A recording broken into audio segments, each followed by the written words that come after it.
the Fed has sufficiently bent the curve on inflation, then why take the big risk of breaking something major?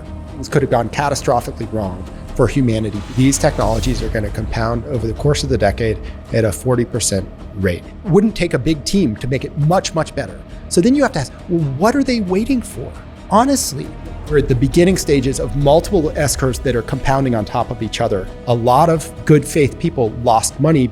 Permission that is granted by the SEC blessing this product is going to create all kinds of credible arguments that like investment banks can make. Other regulators around the world will look at this and say, oh, okay, this is permissible now. It does seem like companies are almost scrambling to figure out how to apply this. They had counterparty risk that they couldn't really assess because the government was like preventing kind of like legitimate counterparties from coming to the table. Is Elon making a big mistake getting so political on X? Should he just shut up? Welcome back to another episode of the Meet Kevin Show. Today, we have the honor and privilege of being here with Brett Whitten. It's been 11 months since we last chatted. Thank you for inviting us back. My pleasure. Thanks for coming. Did they discover AGI? Yeah, it's a funny question because no. And the definition of AGI, I think, is going to always be shifted to keep it from being discovered for some foreseeable future. I think that, Because of the board resolution? Not because of the board resolution. No. So not specific to OpenAI. And that's maybe a separate conversation. Instead, I think that humans have like this idea that like AGI is a thing that we're going to achieve, right? And but any technology that gets sufficiently advanced kind of becomes seemingly mundane to us, and so then we set a new goalpost for something that needs to be achieved.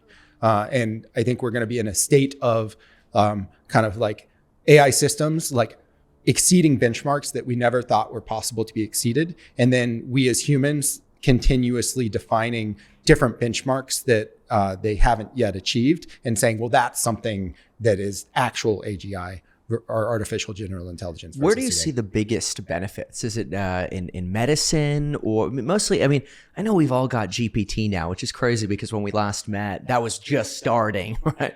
But I feel like at least my personal usage has sort of bell curved where it was like up and now it's kind of tapering off a little bit. What's your experience been and what do you see for the future for AI? I think my own experience is like it's a great kind of search and information retrieval tool, and then also a kind of like certain written output, basically like defrictioning for me. So it's like I use it for instance, a GPT add-on to basically just be able to type extremely quickly, and then it kind of maintains my sentence structure, but then like compresses it, like not just fixing misspellings, but also adding appropriate transitions between sentences. And so it like really tracks kind of like the idea flow that I'm doing and just like allows me to remain in flow and first draft mode rather than kind of like word picking mode kind of mentally. I like that. What is that called? That's flow speed typist. So it's a GPT within OpenAI's framework. I think that generally right now enterprises are experimenting with, hey, how can we get a return on investing in this technology? And they're trying all kinds of things. It's obvious that some of kind of like is going to work and some is not. And then over the medium time frame, I think the right way to think about this is that this is really knowledge worker productivity enhancement that's going to occur. You could think of it as augmented intelligence, but it's really like how much can I do as a knowledge worker and how much quicker will I be able to do that? So like ways in which we've used it internally is it's like we have a database of 30,000 different rare diseases, and to previously like say, how severe is this disease and what is the human health cost of this disease and what's the addressable market for this disease, we might have to be like, okay, we're going to have an intern like go through all of these things and try to figure out the health impact and how severe it is. Now you can kind of throw kind of the descriptions of those diseases at GPT combined with some actually hand-coded data that you've done to then actually produce an estimated kind of severity and basically life impact that those diseases have. Wow. From that, you can estimate, what is the human health impact of all rare diseases, and then what's the market value in solving it. And so it's like an example of like something where it was possible to do if I wanted to go to the trouble of like trying to find like, kind of interns to do it, but then their first cut at it might be wrong and it would take a while. And then you have to like, you just get into a faster iteration cycle of how do I take data and convert it into information. And so like at an aggregate level, we think that AI software will improve knowledge worker productivity by roughly 10x, a little less by 2030,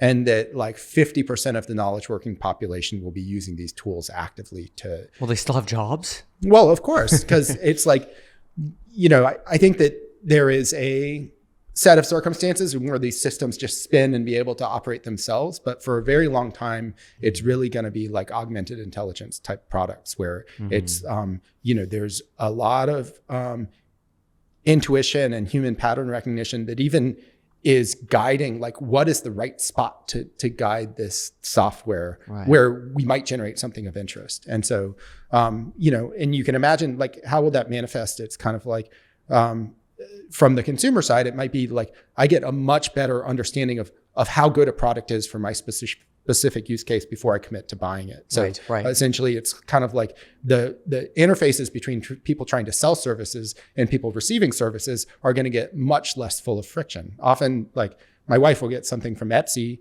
and she'll receive it and be like, oh, I didn't know it was this size as opposed to this size, right?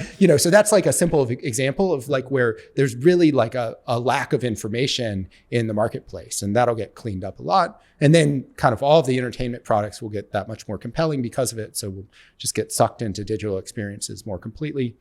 But net, if you go back to that expectation of productivity enhancement to knowledge workers, usually businesses pay roughly 10% of the value they get out of a software for the software itself. Oh, wow. So if you do the calculation, there's roughly $30 trillion in knowledge worker wages by 2030 outside of China. If I improve their productivity by half of their productivity by almost 10x, you get to a number that, it's like 130 trillion in kind of like value that's generated to the economy and basically better knowledge work. And then businesses will pay 10% of that. So $13 trillion in AI software revenue by 2030.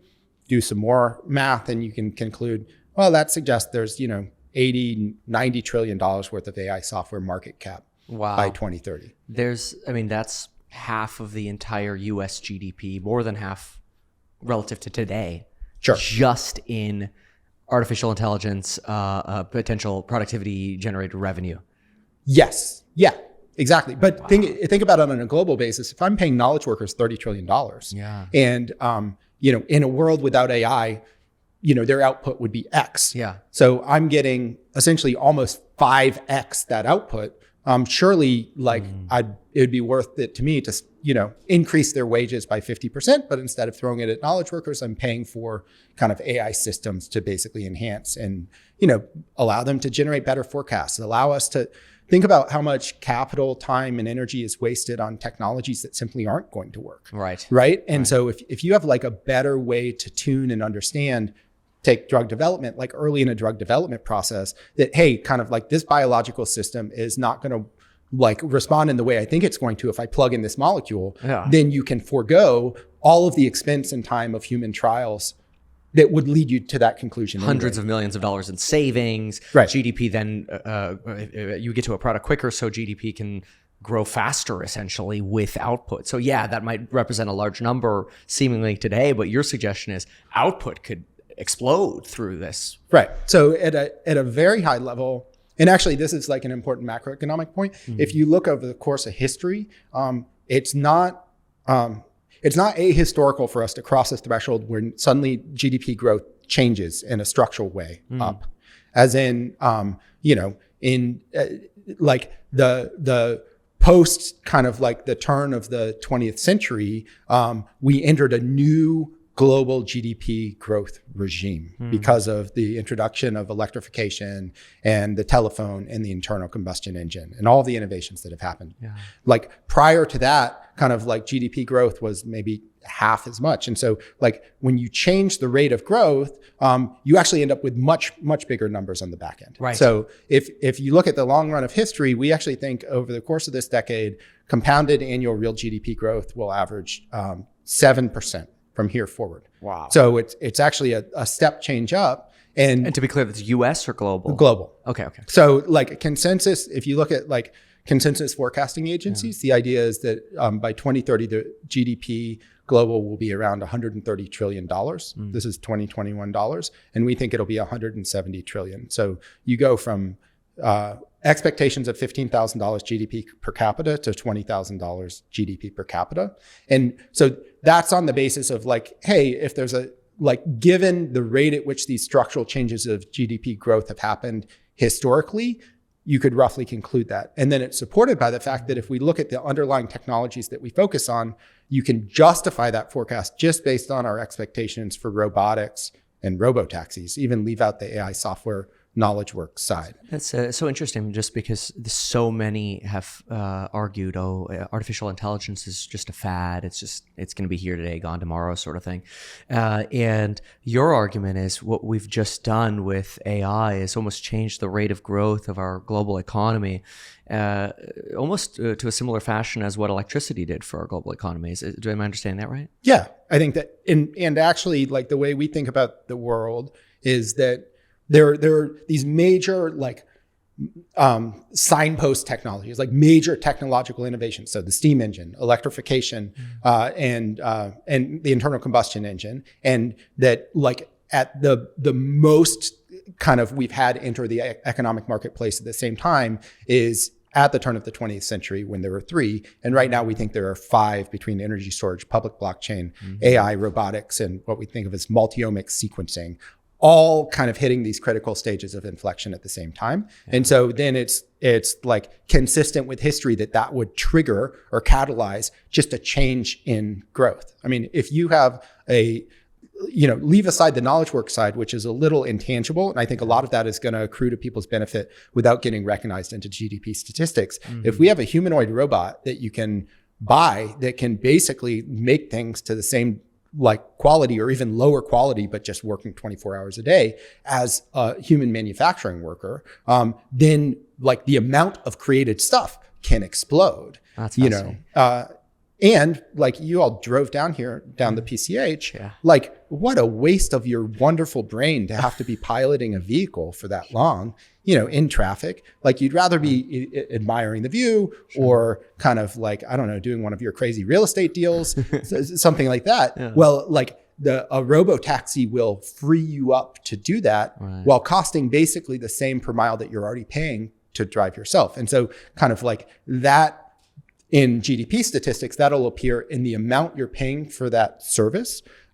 plus kind of like the other stuff that you're doing when you would otherwise be driving. So you're taking kind of non-paid wages, which is you driving right now, and turning it into a market service, and plus freeing up your time to do some other, either watch Netflix, so you're paying somebody else, or doing work that generates kind of like income for yourself. Consuming or generating. That's really interesting. Now, you have been tweeting about 2-seat robotaxis and looking at how little usage there is in taxis above basically 2 people in a taxi.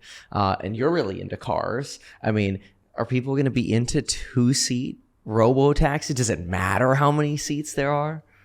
I mean, I think from the general idea, and this is something that Sam Corris, who's our batteries analyst, and I have been discussing a lot, is that probably optimum strategy for Tesla for Robotaxi is a 2-door vehicle. Might be 4 seats, but it's really like a 2-seat vehicle. Because like if you can deliver Robotaxi service to your vehicles, you want to minimize your manufacturing cost and maximize your unit volume. So you can basically maximize ride liquidity, like maximize the number of markets that you can service, and maximize your data intake rate. So it's not true that like a 4-door vehicle costs twice as much as a 2-door vehicle, but it definitely costs more than a 2-door vehicle. All right. So it seems likely to me that the platform they developed for Robotaxi is a 2-door car. The issue is if somebody doesn't believe that Robotaxi is possible, and they find out Tesla's next gen $25,000 car is a two-door car, traditional analysts will conclude, well, there's no market for two-door cars. Like there's no mass market, it's not like the Honda Civic is two doors. That's a four-door vehicle. And they'll conclude that, oh, you can't, like this will actually kill the sales demand for the vehicle if you don't believe in Robotaxi. Now, one, I think that every market that Tesla's entered into has been a market that didn't actually really previously exist. As in when they launched the Model X, even like SUVs at that price point were not a thing. Right. And actually they move people up market into it. There are kind of in expanded the category meaningfully. Like there is like a neighborhood electric vehicle category that's lying nascent. There's like smart cars that, are fun, except if you're driving around with a bunch of SUVs, you might get like pancaked by somebody on the road. And I suspect that kind of like even ex Robotaxi Tesla launching a $25,000 vehicle, if it has two doors, will actually sell like quite well. But, our expectation is Robotaxi will commercialize basically this year or next year. And then that commercialization event will, transform the economics of Tesla. And then it will, mean that kind of mass market type vehicle is probably not even being sold into individuals in a material way. It's being acquired by operators who are trying to operate it as part of a Robotaxi network. And then with a even a two-seat vehicle, you can meet more than 90% of the demand for kind of Robotaxi and ride hail. What's your concern with potentially Hertz complaining and now selling some of their used Tesla fleet on the belief that, or the realization that maintenance for these cars and the taxi fleet or Uber network or whatever, rental network, has been too expensive relative to ICE vehicles because they've had challenges finding parts. They're not as readily available. There are not as many service techs available to repair cosmetics inside these Ubers or whatever, to where Hertz is now returning back to ICE vehicle for their fleet. I don't know if it's accurate to say they're returning back to ICE vehicles for their fleet. I do think like if the price volatility in electric vehicles generally relative to internal combustion has been effectively higher, in part because also there's not the kind of like, call it buffer of selling into dealers that then hold the inventory on lot and sell it at a discount without nationally discounting price.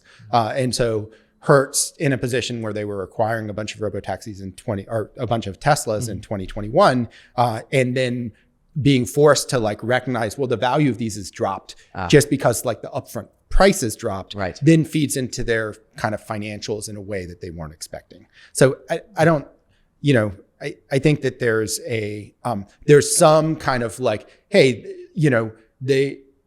their financial statements have to recognize the fact that these vehicles have depreciated much more quickly than they thought they were going to. Because if you look at kind of like the historical depreciation rate of EVs, it's actually, they depreciate less quickly than internal combustion. And so it's kind of like the mapping to their financial reporting is definitely not what they expected. And so then they have to have kind of like an explanation for that for Wall Street. A PR move is what you're saying. Well, it's not PR. I mean, it's kind of like, listen, if you bought or I bought like an electric vehicle in 2021, relative to what I could get it at today, I overpaid. Oh yeah. But the fact is like, it doesn't change like my cost per mile of driving that car. It's kind of like when you buy a car, you're pre-committing to basically a bundle of miles at a specific cost per mile. And, when you make the purchase decision, that's what you're committing to. You're not, or I am not doing it saying, oh, and then 3 years from now, I'm going to sell the vehicle for X, right? And it's actually like on a cash basis, I'm not at all sensitive to that. So whereas someone if you were strictly reporting that through like a financial statement that you're having to present to, I don't know, Wall Street or kind of like to your family, you'd be like, I made a bad move, but practically, like, I think that even Tesla sold at kind of the peak purchase price, those vehicles are continuing to improve year over year because they're delivering software updates to those vehicles that make them more useful. And that's very different from kind of traditional vehicles. You drive a Tesla, right? Yeah. Is that your Black X? Yes. Nice. Yes. So FSD, how have you seen it evolve over the last year? Oh, it's amazing. Like, or for me, it's a massive stress reducer and kind of like keeps me more alert, even driving around LA. So also safety enhancer. I have kids. Kids are in the back. Kids need a snack. If you're driving, like trying to like, give a snack back to the kids is like definitely net unsafe if you don't have some kind of like driving augmentation, and it performs amazingly well in that. And it's improved. It's gotten smoother. It now crosses kind of like what I think of as the wife test, where she's in the passenger seat and we have it on. She's not like being like, you have to turn that off. This is making me motion sick. And there's still a lot of work to do. Like, I think that I basically use it at all times while driving. And then there are intersections I come to where I'm like, I don't bother to try to leave it on through the intersection, even though it could probably make it through the intersection on its own. It's more like I'm making a left turn in a 2-lane left. And it's just like, I trust myself more than the system, and I do think that, so sometime this month, likely to end customers, they're going to release version 12, which is full stack neural nets from top to bottom. By doing that, they're eliminating 300,000 lines of code out of the system. And so it's like, well, what are they replacing that with? They're replacing it with 3,000 lines of code and lots of data compressed by lots of compute.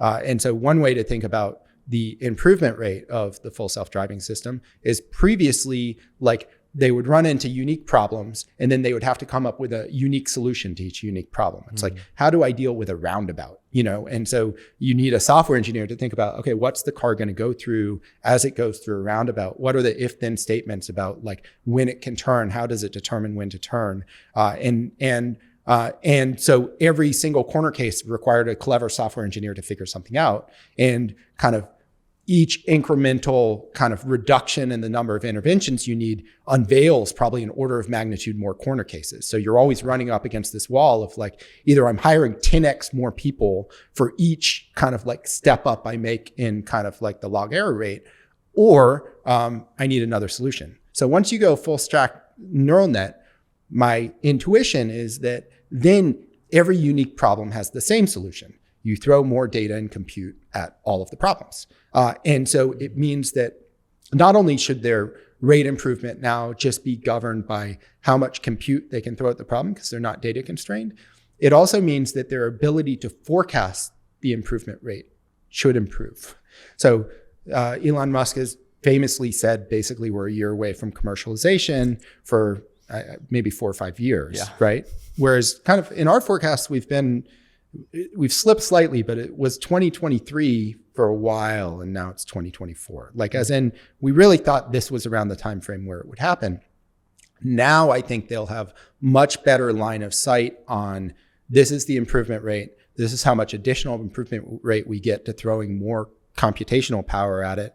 This is how much cash we have to throw at computation. And so they can kind of with much more precision say, this is the place in which we'll cross a threshold in a specific geography, say California, where we can commercialize the product. And so they'll be able to both business plan and message the street a lot more precisely on like when Robotaxi is going to commercialize and what that will look like. And then, so from the analyst perspective, not us, but ones that essentially rely on management to tell them what's going to happen and then map that to how they think financials are going to occur, there will be like an ability to begin to underwrite that into the stock. And that'll, it totally transforms the business model if and when that occurs. There's no, there's not a comparable transition probably in any corporate entity's history to what that could do to cash flow generation for Tesla. Do you expect early Robotaxi to have any level of geofencing? Well, yeah, in that, I mean, not at the block by block level. But yes, at the kind of like geographic entity by geographic entity level, as in like, maybe it's just city of LA, or maybe it's state of California, or maybe, they're going to have to get regulatory approval, at least at the state level and maybe at the city level in order to launch. And so it's like Austin, Texas probably lets it happen. And then there will be areas where, it's as performant, but you're not yet allowed to commercialize it. And then there will be areas where it's just not as performant because they don't have as much training data. And I think it's an open question, like not just for Tesla, but for all of the players. Like, what is the rate expansion? Like, to what degree should they be concentrating on, you know, specific streets? Like Waymo's strategy has been, we're going to keep the thing off the highway, you know, and so and it means that for longer trips, it's not, you know, you're having to sacrifice like double the trip length in order to ride in a robotaxi that's priced kind of the same as a traditional Uber. And so then it doesn't actually make sense as a product that scales. And so I think that Tesla's approach is more aggressive, but ultimately more scalable, where it's like, at least in the geographies that we've trained on, this thing should be able to drive in any conditions. And we're not going to blacklist any intersections or type of driving, in part because I think a problem with a more precisely geofenced system is then an intersection that you have whitelisted suddenly becomes an intersection it can't clear through. Like it like, you know, the intersection's under construction, or like the structure of the intersection changes. And so suddenly it acts more like an uncontrolled intersection rather than one with a traffic light. And so then you end up with like a really bulky and kind of like subject to lots of kind of hand tuning and changing system. And it's likely both bad consumer experience, and then you have a huge kind of operational expense of just like figuring out like what the map looks like for you at any given time or any given day. Well, that was the whole, I think,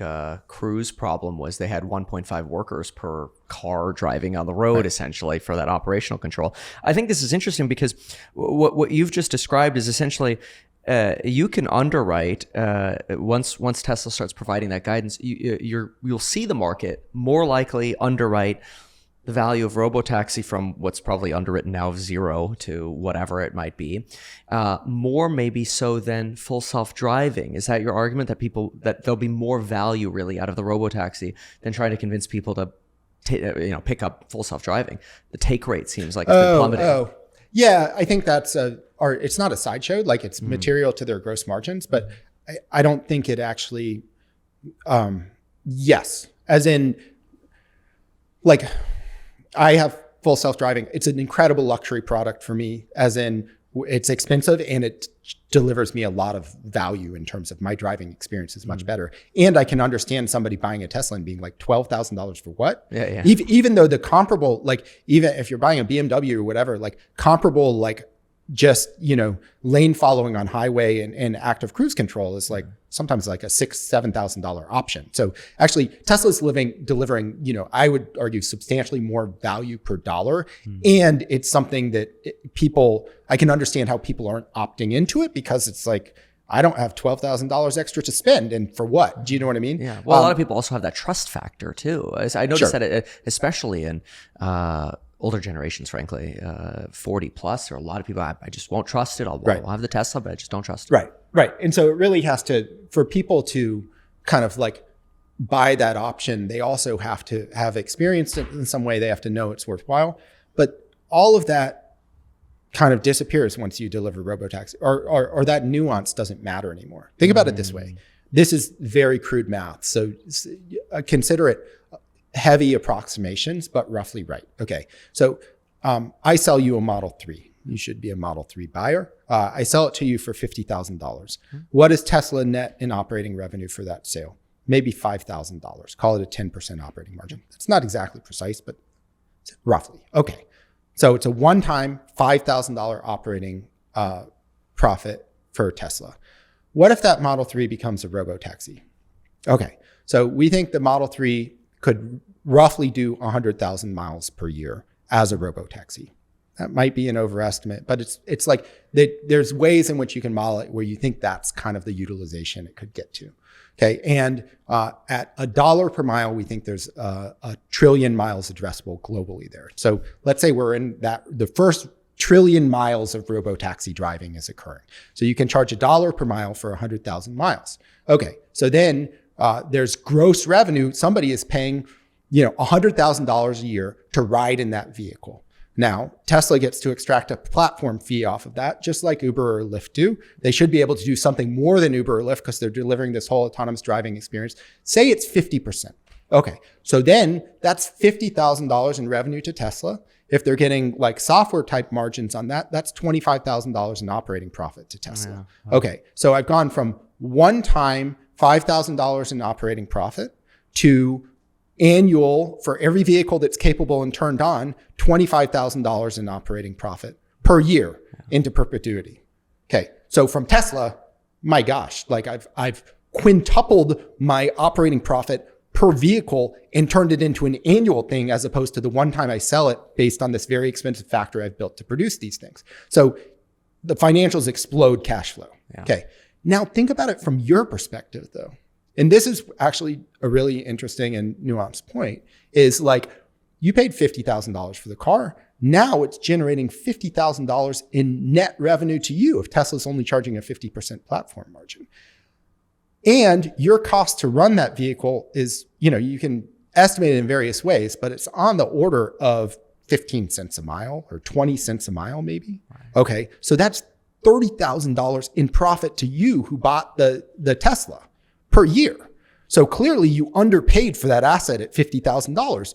Buying an asset for $50,000 that generates $30,000 in income, it's worth much more than that. So then like what practically will happen is Tesla will actually collect more than 50% platform fee at that time because you shouldn't be getting like all of that. Right. Or the cost per mile collapses as everybody's trying right. So then there's the demand side. Like if there's a gazillion miles, if there's more than a trillion miles, then being driven, then it collapses down to ultimately we think around 50 cents is the equilibrium price going out. But like between here and there, kind of like you can think of like buying Robotaxi now as you're buying the experience of having, or buying FSD now, buying the experience of having the car help you drive for a while, plus buying a modern day taxi medallion where it kind of like gives you kind of the opportunity to kind of extract value out of this vehicle or sell this vehicle who's going to maximize it as a Robotaxi in the future.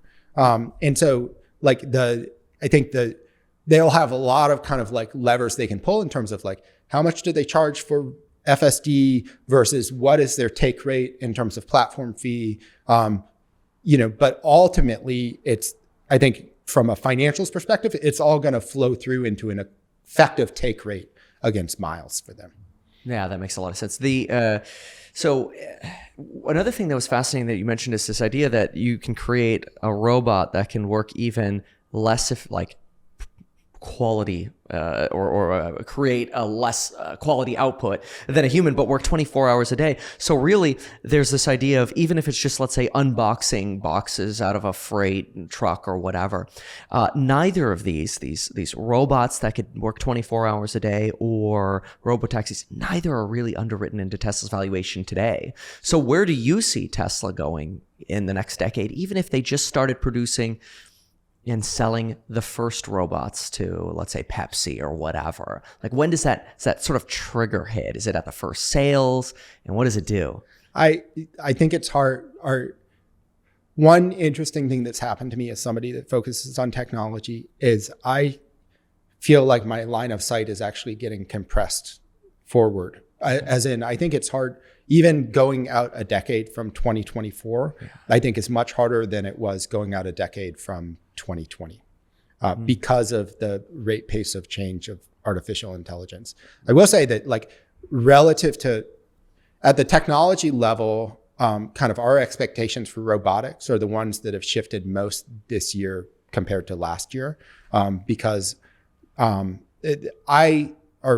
we had concern that there was like mechanical and actuator constraints that were going to prevent kind of robots from being super useful. And so even if you had great software that you could attach to them, if like kind of like the ability to actually mechanically actuate these systems was the constraint, then that's like a hard hardware problem, which usually takes longer. And the evidence that we've seen, there's an open source robot for it's like $20,000 or $30,000 that can, flip an egg and do all kinds of stuff in a teleoperated way. There's just a paper published on. The demonstration, certainly from Tesla's Optimus bot, is much more kind of mechanically facile than I would have expected, given they've been working on the project for a relatively short amount of time. When they filmed that, though, they're wearing this sort of goggles, and like it's the robot's really just mimicking the person rather than the robot. Well, yeah, that could be, or I don't know for sure, but that's also fine. As in, if my concern was the governing constraint was like the hardware, the being able to move fingers in a fluid way and being able to pick up an egg, and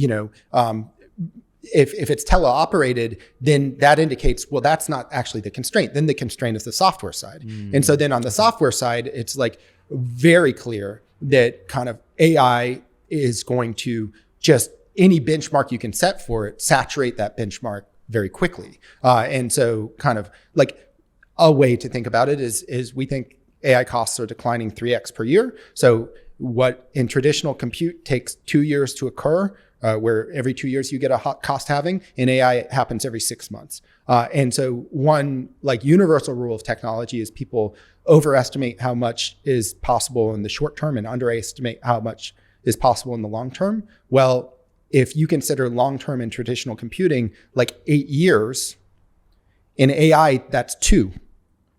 As in, so things that we think like the time frame over which people underestimate performance, I think is getting compressed because of how quickly AI systems are advancing. So your concern was that, is the hardware even going to be able to catch up to how quickly the software is moving? So you're very optimistic then from what you're seeing.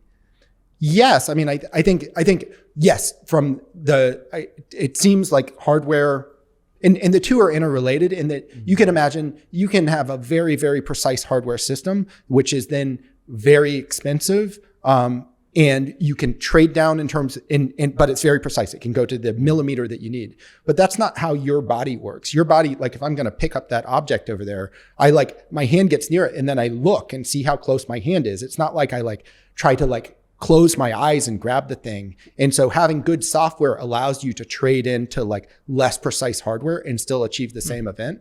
But generally there was like can you get actuators small enough and with loosely precise enough that you can attach software to them and make them work. And now I'm more optimistic on that front. Think about it this way. So this $20,000 to $30,000 robot that I talked about, hardware is open source, and they demonstrated that you can teleoperate it to like crack an egg and flip an egg and do all kinds of like everyday tasks. Well, maybe there's a bridge state in which kind of the AI software is good, but not perfect. And so you have a teleoperator on the back end who's helping the thing.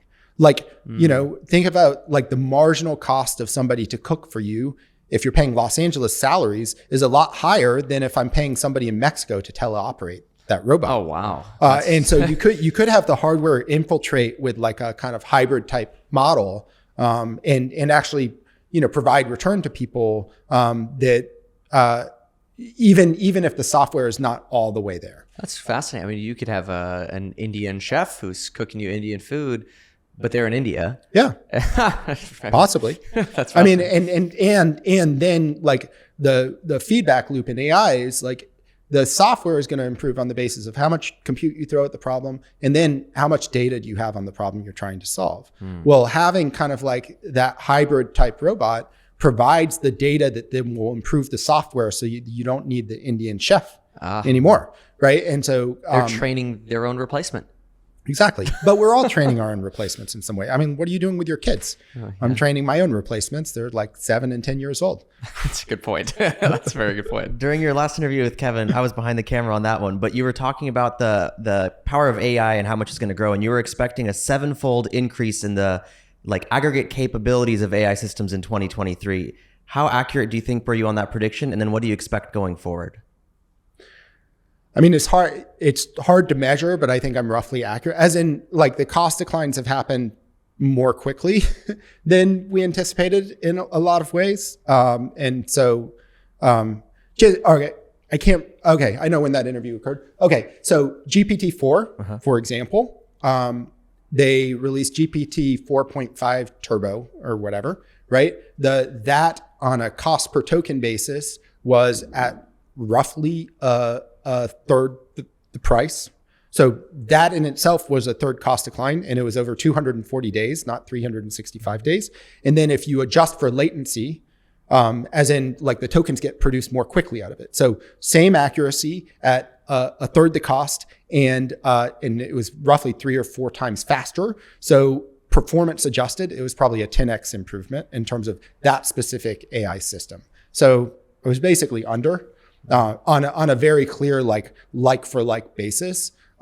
But there is so much evidence that these systems are just they are wildly under optimized right now. Like we really are just figuring out how to use them. The fact that you can ask an AI system a question in a slightly different way and get like a 10 or 20% improvement in its answer rate is just indicative of how kind of undertuned the systems are. Like compared to, like I was watching a video the other day of an internal combustion engine being manufactured, like a V8, a BMW V8.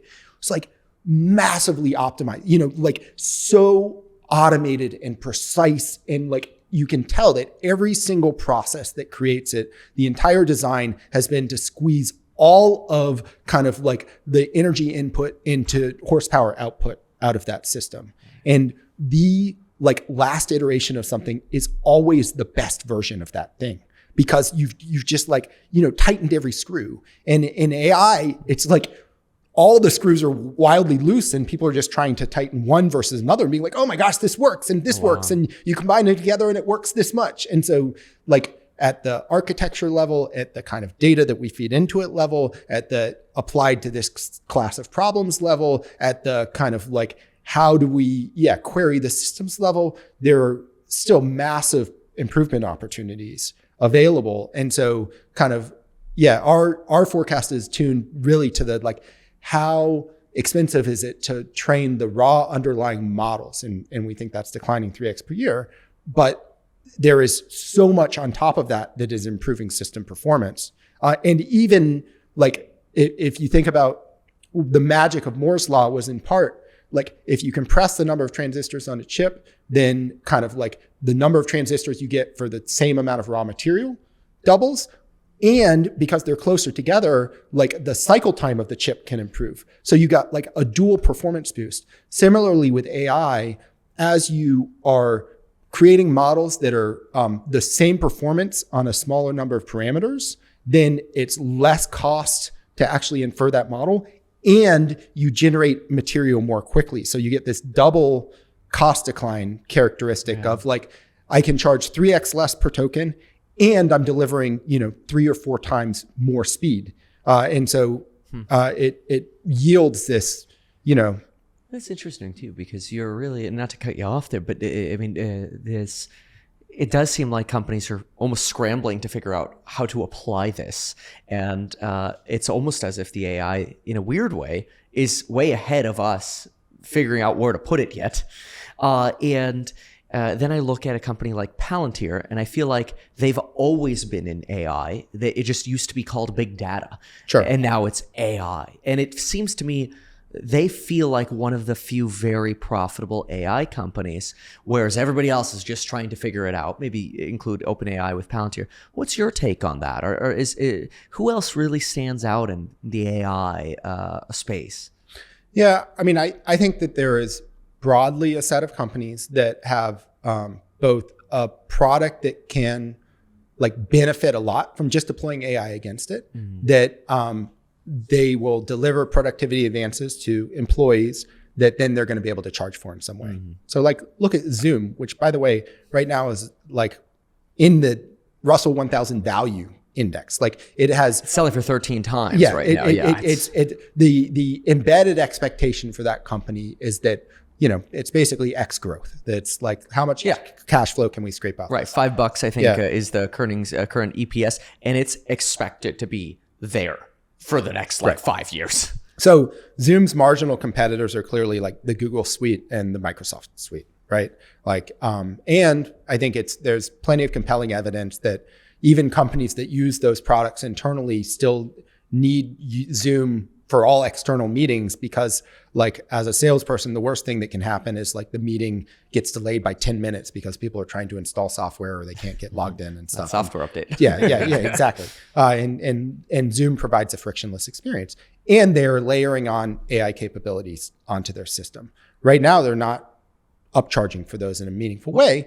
But Microsoft is, if you look at like, at least on a list price basis, Microsoft thinks they can almost double the price of Office 365 once they layer in AI systems. And if you look at least what Google's announced, they also think they can double the price of Google Office Suite layering in AI. So there is either Zoom is going to become a much more compelling, like, cost trade-off versus those products, or Zoom also is going to be able to increase prices based on the productivity they deliver for AI. So that might be their growth opportunity is just provide more value, raise the price, so to speak. And that could be meeting summaries or whatever. Sure. I suppose, isn't there some risk though that there's almost this endless competition in these software suites that you've got to get price compression at some point rather than price increase, I mean, it's funny, like over time, software franchises have proven to be incredibly durable, at least on the enterprise side. I think that enterprises tend to be very conservative in shifting you get a software look at like Oracle or any of these kind of software packages. Look at Salesforce. People kind of develop on top of the tools, not even officially, but also in kind of implicit ways within their organization that makes it very difficult to unseat the tool once it's developed in. And if anything, I would think that kind of AI systems will increase the stickiness, not decrease the stickiness of a particular software system.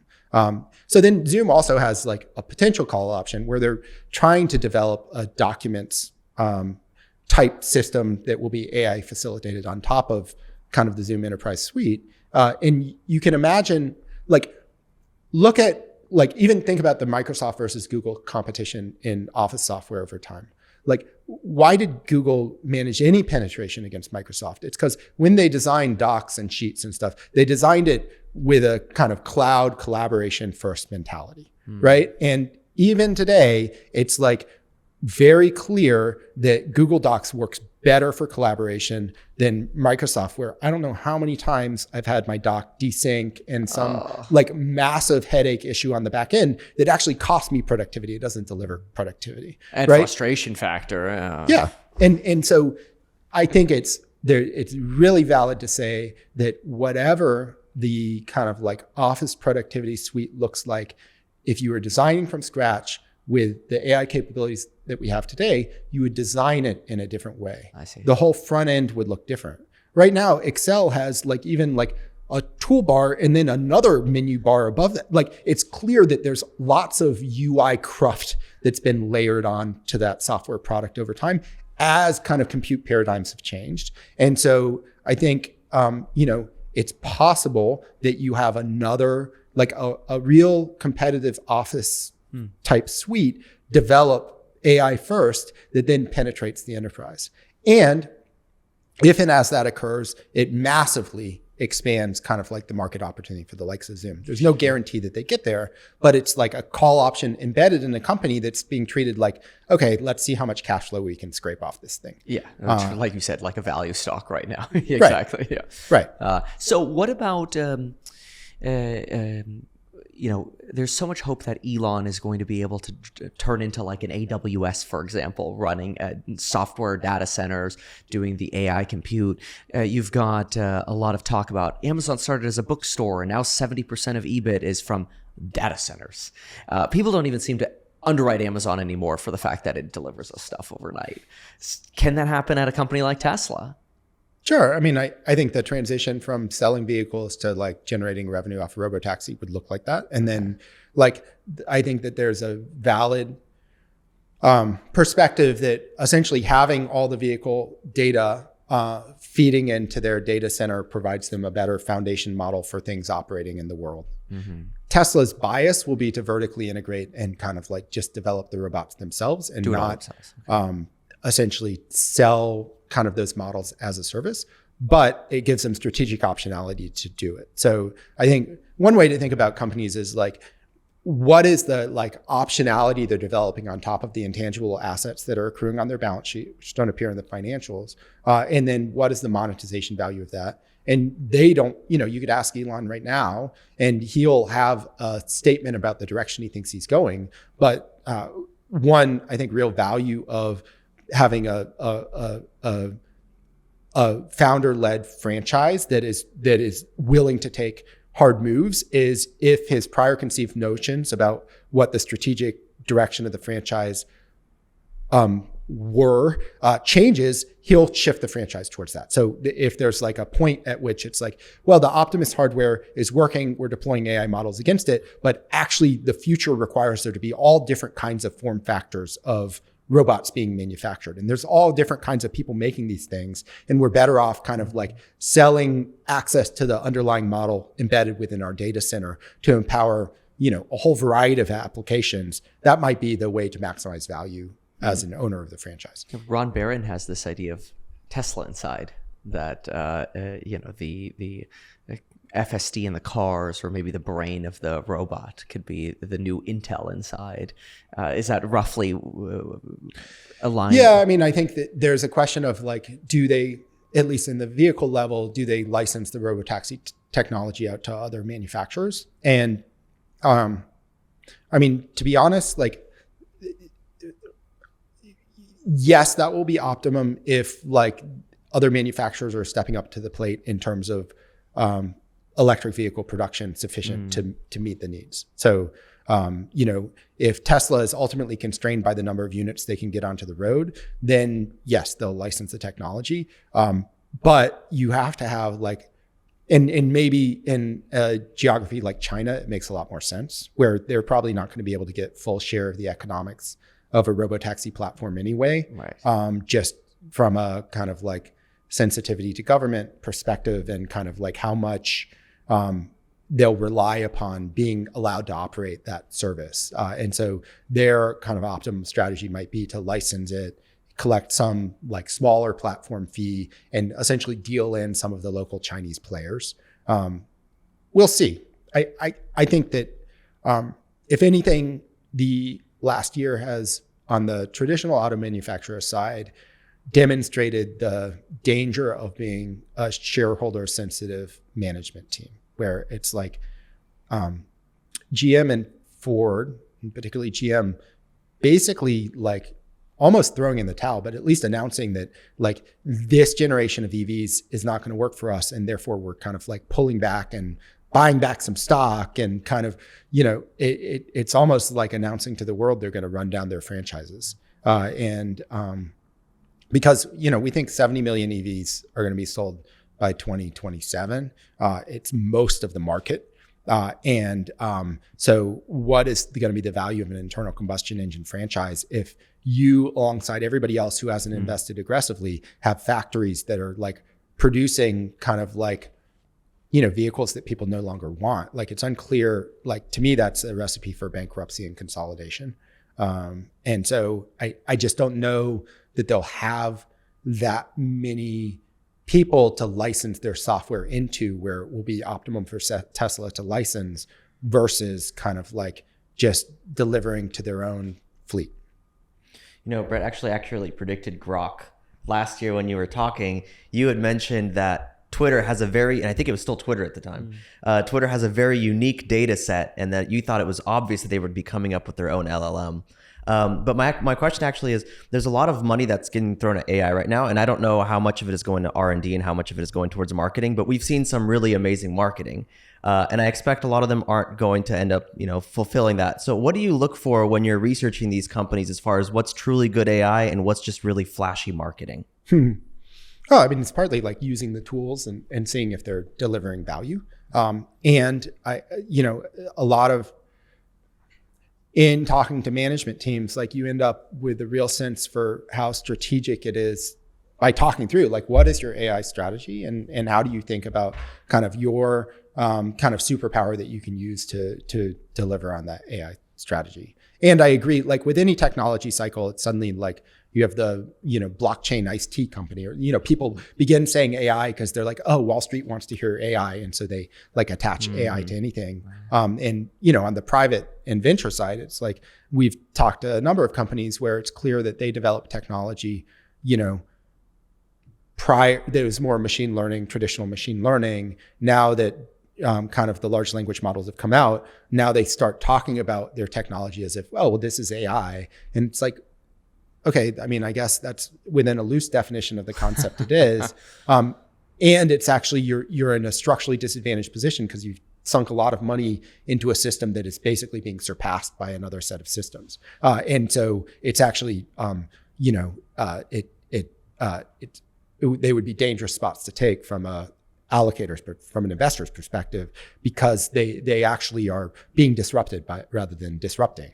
But when you're being it's universally true when companies are being disrupted, they co-opt the terms and say, we're already doing that. That's like always what happens. And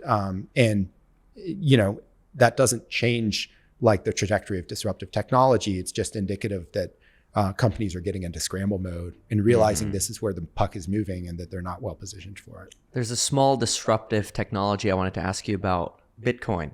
Yeah. We've obviously just gotten Bitcoin ETF approvals, and you have a comparison of comparing the future value of Bitcoin to what happened after the exchange traded products for gold were released. One of the concerns that I had that I wanted to ask you about that was it appeared the real takeoff in value of those gold ETFs occurred during the recession.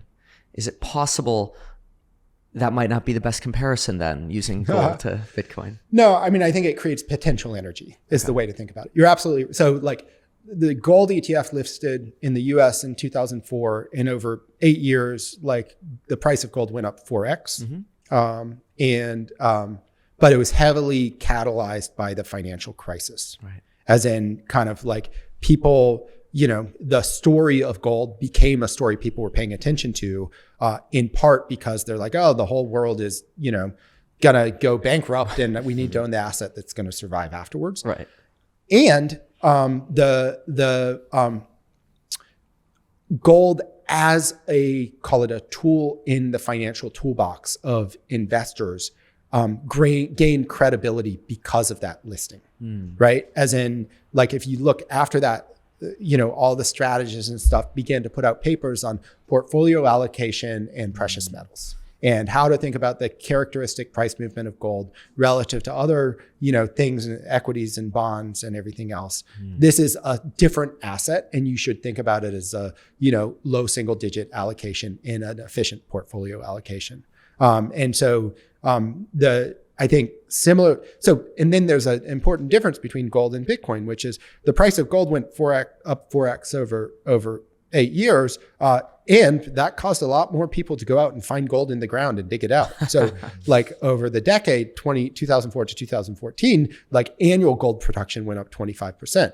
So regardless of what the Bitcoin price does, 8 years from now, it'll be basically like a quarter annual supply what it is today, roughly. And so you can, there's reason to believe, so I think it's valid to say that kind of the listing of the Bitcoin ETFs, is a threshold and tipping point that is really momentous for Bitcoin as an asset class, because now all of the traditional financial ecosystem, at least in the US, is allowed to like look at it and say, hey, this is something I should consider in portfolio allocation.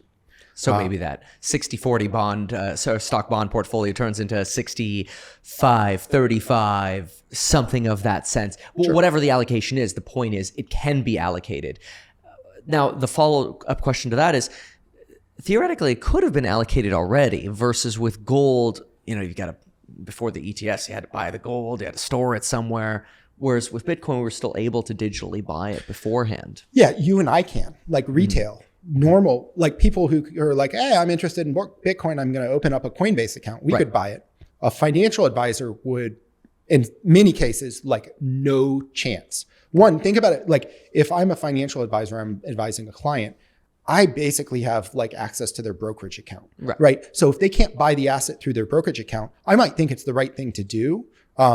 the person I work for might say, no, you're not allowed to advise that. But the reason they would is they would say to protect client, but it's really because if I tell my client to, hey, take some dollars out of this brokerage account, go open a Coinbase account and get some Bitcoin. Yeah, there goes the AUM. Exactly. That costs me money. And by the way, hey, people respond to incentives. It takes a lot of belief in Bitcoin to tell to basically hope that my client will do well by it and then appreciate me more, even though I'm costing myself money by doing it. Whereas now the financial advisor can be like, hey, this is a useful thing in your portfolio allocation. You should, buy this spot Bitcoin ETF because it's low fee and it's an efficient exposure and it fits right in.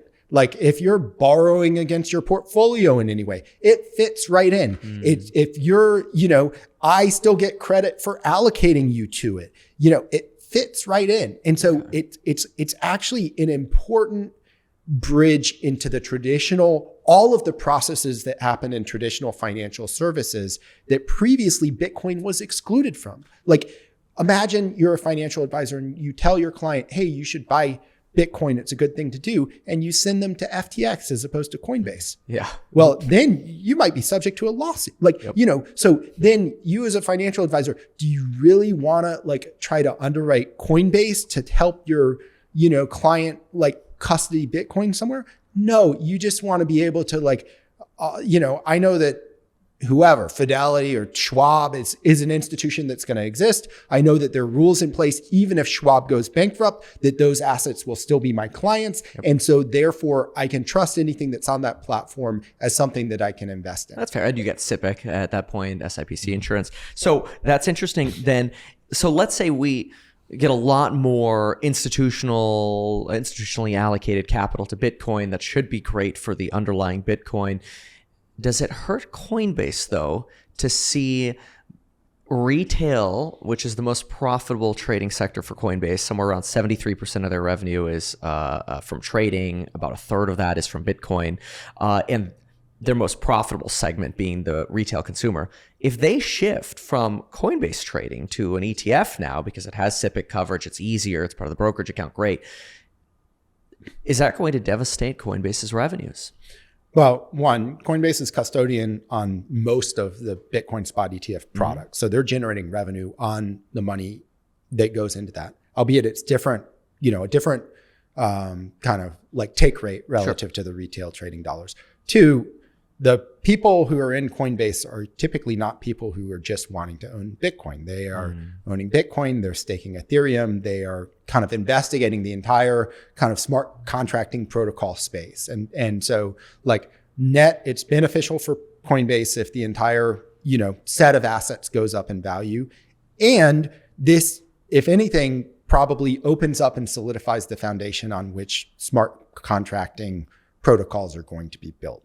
There's going to be, I think, who knows what will happen with Ethereum in terms of any SEC listing, but certainly there's going to be any appreciation in Bitcoin will likely spill over into the other crypto assets, and having a larger, more diverse holder base of individuals who will frankly raise hell if Congress tries to do anything to these assets is net better for kind of Coinbase's both political stance and the future prospects of the call options embedded within their business model. In some ways, I think it's there's a Venn diagram between the people who own on Coinbase and the people who are going to own within traditional financial ecosystems. And there's actually not as much overlap as you'd expect.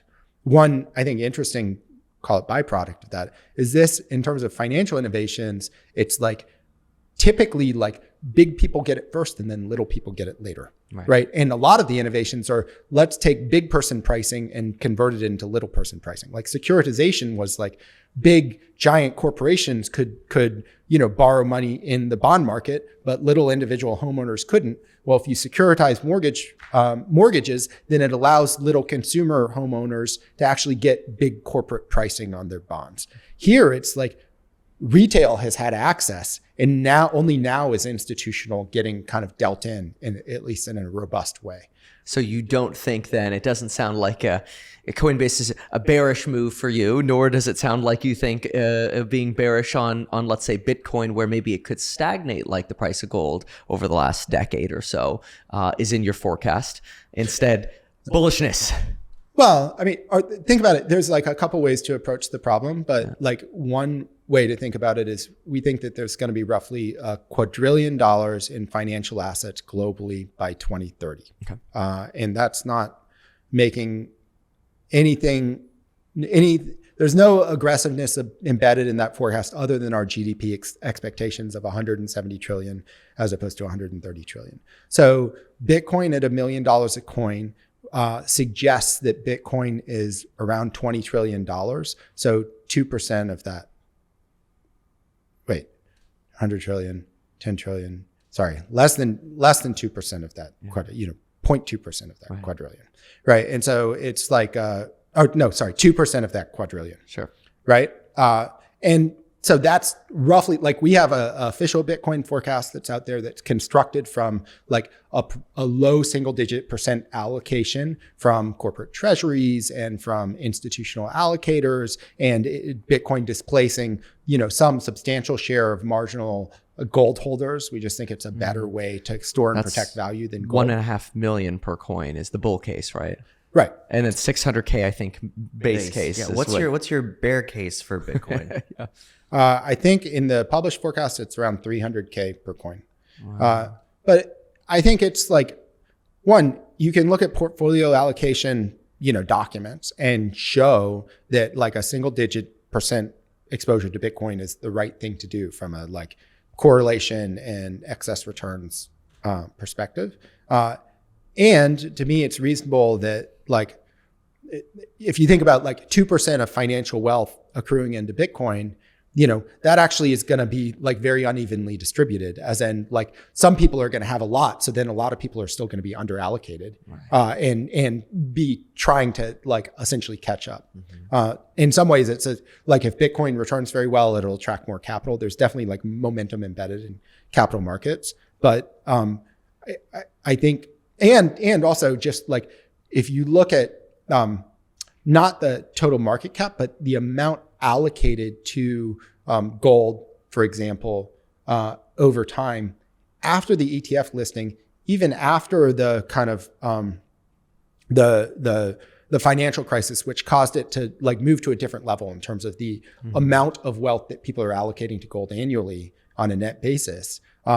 You don't have to assume that Bitcoin gets to that level to get to $1 million a coin. You actually just need it to proportionally move up as much, as in kind of like, I think people, on the margin, people have a certain amount of wealth and then they shift a little of that wealth into the assets that they are interested in or they think they need more exposure to. And kind of like you can kind of track a reasonable forecast to that and get to $1 million a coin. So you're saying $1 million a coin is your modest estimate?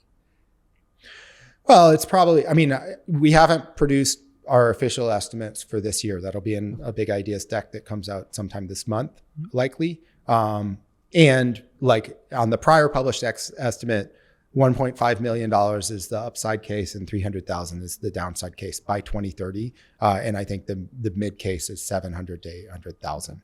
I think if anything, we didn't know that the Bitcoin spot ETFs were going to get approved. If anything, this like enhances and probably enables the institutionalization to happen in a way that hadn't happened before. Because think about it, like it's not just the ETFs. The permission that is granted by the SEC blessing this product is going to create all kinds of credible arguments that like investment banks can make, that other regulators around the world will look at this and say, oh, okay, this is permissible now.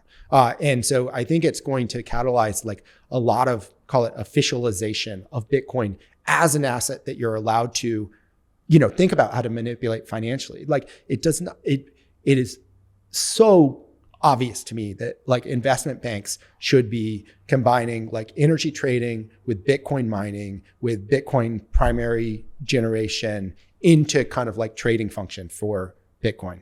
And if investment banks don't, like Coinbase probably will, right? And now kind of the Goldmans and Morgan Stanleys of the world, prior to this, there was all kinds of signals from the administration. This stuff is off limits. It's radioactive. Don't you dare touch this. This is like, we're going to try to, put anybody out of business who deals with this stuff to now. Hot potato. Yeah. Now it's like, well, you've just invited, every person with any brokerage account into owning kind of products tied to this underlying directly. And that sends a signal. And it makes the investment bankers able to go to the banking regulator and say, listen, you have to let us participate in this market because there is wealth being created here that we're being held out of because you've held us out of this market. And for what good reason? You just approved all these ETFs.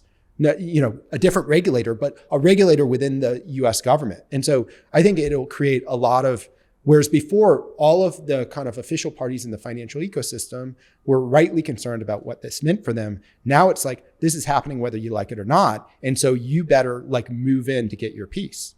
And so then that creates like this whole effect. Like once an investment bank has it, well, then they have a sales force that's going to go out and try to sell it and try to sell all their services. And, so like really what this is doing is turning on the kind of distribution of traditional financial services into advocating for an asset, whereas before there was as much incentive in the world as possible for them to advocate against it, including going to the regulators and saying, you have to stop this stuff. And, so like the whole dynamic is inverted. It goes as far as like we spoke with multiple different securities attorneys last year as we're working on projects, and they would say we can file, Reg D documents, Reg A documents like this. If we mention the word crypto, we'll be at the back of the list, and I'll take 3 times as long. Right. And that, depending regulator on regulator, like there still might be some of that friction in the system, and I think it will be much harder for that friction to persist now than it was even a month ago, or a few months ago when the SEC was still digging in its heels. So I think it's like a quasi blessing by the administration that we can't stand in the way of this technology. And I think that's net better for the world. Like, I honestly think that the administrative stance opposed to cryptocurrency and crypto assets broadly has been backwards. And I think that there is a group of, call it gray-haired people in government who really have been worried about what this means for their particular lever of power that they get to pull. But the strategic interest of the United States and of freedom globally, I think, is in having an asset that is uncensorable. And it's just like, information should flow freely, and monetary systems are just like information systems. And somehow having some person with gray hair who's able to say, no, that information is not allowed, I think that's actually a dangerous stance. And it's actually comparable to, like, imagine that the US government had gone through a multi-year effort to try to prevent the development of universal translation technology because they were worried about what it would mean for the primacy of English. Right? That's basically, like, I think the relationship of the Fed and the SEC and to kind of thinking about the dollar's relationship to Bitcoin. I think Bitcoin is universal translation technology, or cryptocurrency broadly, but Bitcoin specifically, universal translation technology for money. And the likely result of that is not to diminish the importance of the dollar, but it's actually going to magnify the importance of the dollar because you're going to end up with like one proof of work coin and then one fiat coin, probably, and kind of like all of the monetary systems like down stack become much less meaningful, and in fact, maybe are under threat. Right.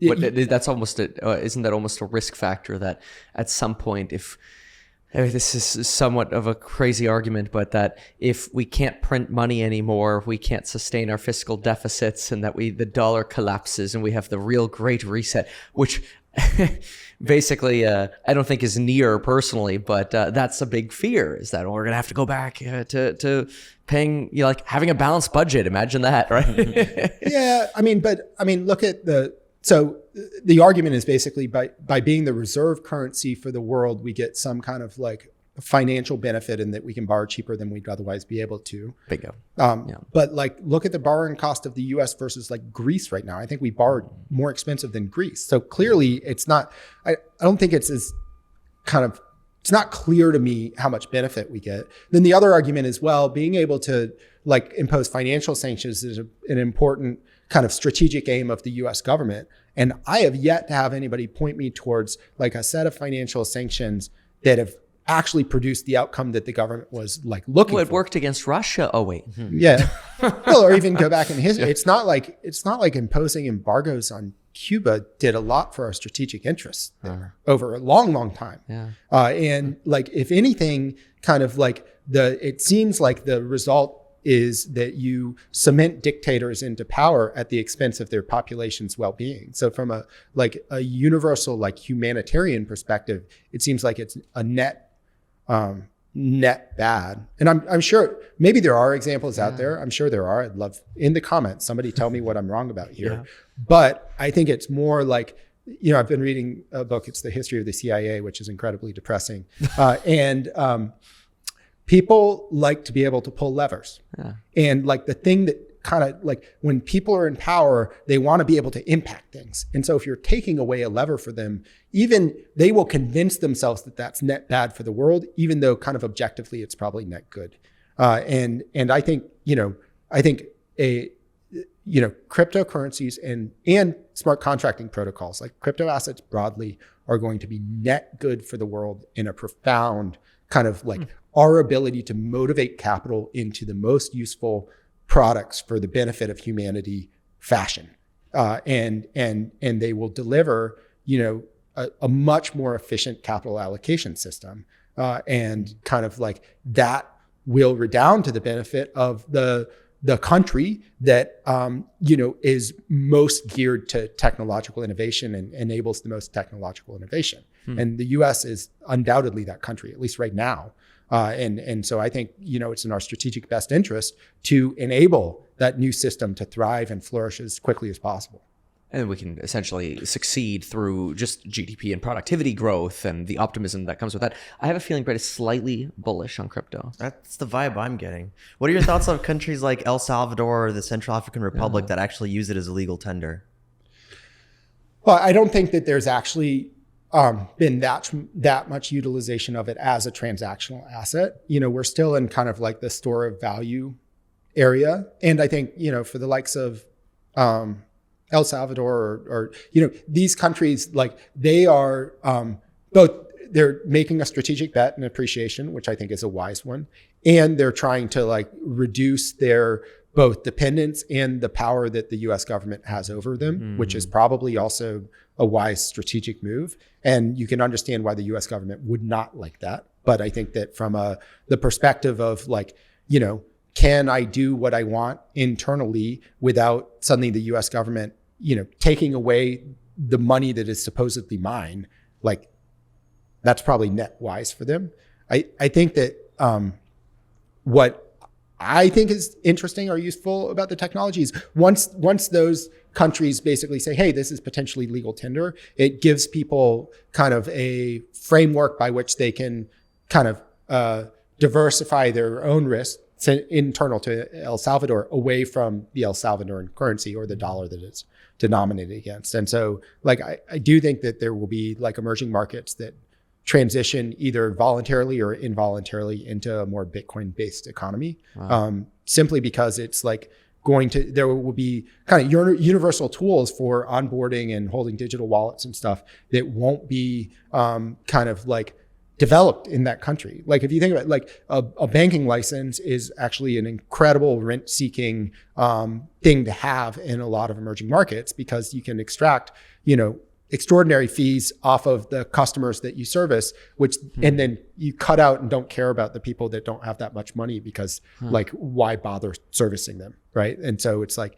the kind of bureaucracy and the fixed cost of opening a bank account basically leaves a lot of people out of the traditional financial system. And there's no incentive for the banker to actually go and service that marginal poor customer. Sure. Whereas with Bitcoin or cryptocurrencies broadly, it's like, well, there's going to be a universal set of tools that the marginal cost of delivering it to somebody is going to be effectively zero. And so they'll get onboarded, but not through traditional currency, through kind of like this set of crypto assets.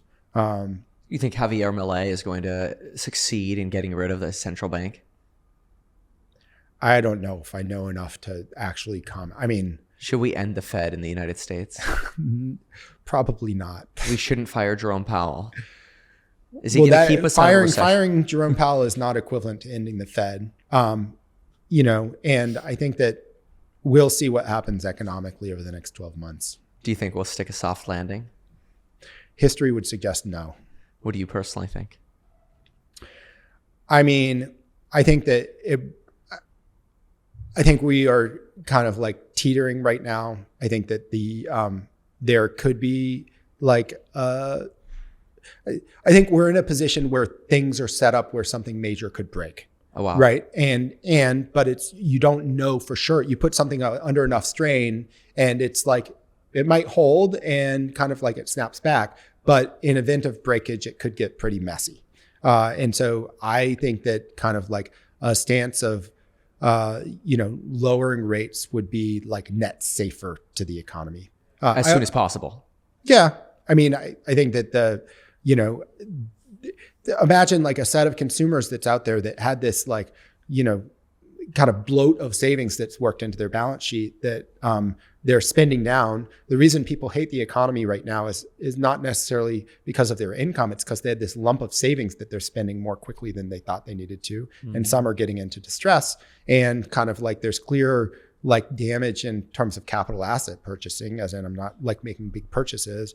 Barring some interest rate relief, like I think more and more people will get broken over the back of kind of like the interest rate burden. So not necessarily another banking collapse, but a broader consumer collapse that could lead to joblessness or where do you see this strain? I mean, the two are correlated, as in like, I think that there's like in the property sector, there's clearly a bunch of players that are in trouble, right? So what do they need to like survive? They need to roll their loans at some rate that's not exorbitant from the banks. If the banks aren't sitting there and being like, hey, have a loan, then they die, right? And so the way they die is basically they give the keys to the bank. So then the bank like takes property on its balance sheet that it doesn't want. So, how does the bank manage that? Do they sell it into the market? Like there's a lot of potential cascade effects in real asset land that could like cascade back onto the bank's balance sheets. And I'm not saying it's not certain it's going to happen. It's just, there's like a very high potential there. And so I think from the Fed's perspective, it's like, at least from, we think that technology is delivering a lot of deflation into the economy right now. There's plenty of evidence within the technology space that consumers are beginning to like trade down and kind of like, force pricing down. If the Fed has sufficiently bent the curve on inflation, then why take the big risk of breaking something major rather than, cutting aggressively to kind of like try to land the plane? Is there the risk that they pull a mid-1970s and by not staying high for as long or longer, they reinduce inflation by breaking expectations? I don't think there's strong evidence that there's been a wage price spiral in the same way that there was in the 70s. It's really like the consumers had this like set of savings that they were spending. Mm-hmm. So it's like the consumer wasn't forced to make internal adjustments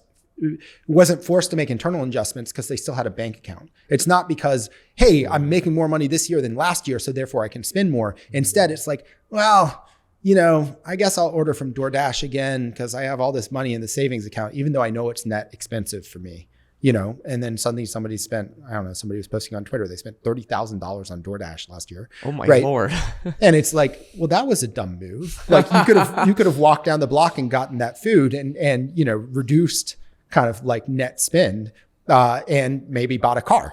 And so I think that because it hasn't like fed through into wages, there's not the same dynamic with employers where it's like, oh, there's an expectation that I'm going to get a raise this year. Instead, people are marginally uncertain about their jobs. So I don't think that, cutting rates and kind of like saving property owners from like sending their buildings back to the bank is necessarily going to feed through into suddenly the consumers have leverage against kind of like employers to demand wage interesting. increases. So in other words, save the wealthy because something bigger might break. Well, I mean, you call somebody wealthy, but if you look at like the average office building, that person might have zero equity in that building. That's as in, they're wealthy in that they have a loan out for more than the value of the business from the bank. That's actually net unwealthy. Yes. Right. And so like the reason they're sending their keys back is because it's like, I can't roll this loan and make it make sense. So good luck with this asset. Do you know what I mean? Yeah. And so I don't know if it's, I don't know if that's exactly the framework I'd think about it through. Fair. Who's going to win the election? I don't know.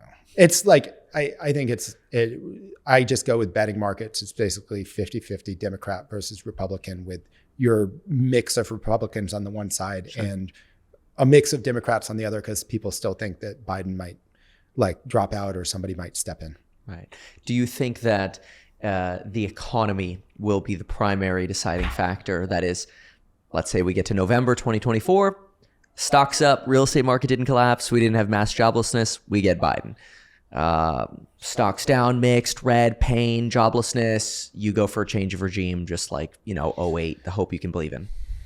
I do think it plays a factor. And I think, to be honest, it probably, from the Fed's perspective, will feed into their decision matrix. Wait, you think the Fed is going to be manipulated by potentially the prospects for how they want the election to move? Well, I mean, it depends on how broadly they interpret their mandate, but I could imagine members of the Fed saying that we're interested in kind of like the stability of the dollar and believing that Trump poses a danger to kind of the stability of the dollar. And so then, and that won't appear in the minutes. No, of course.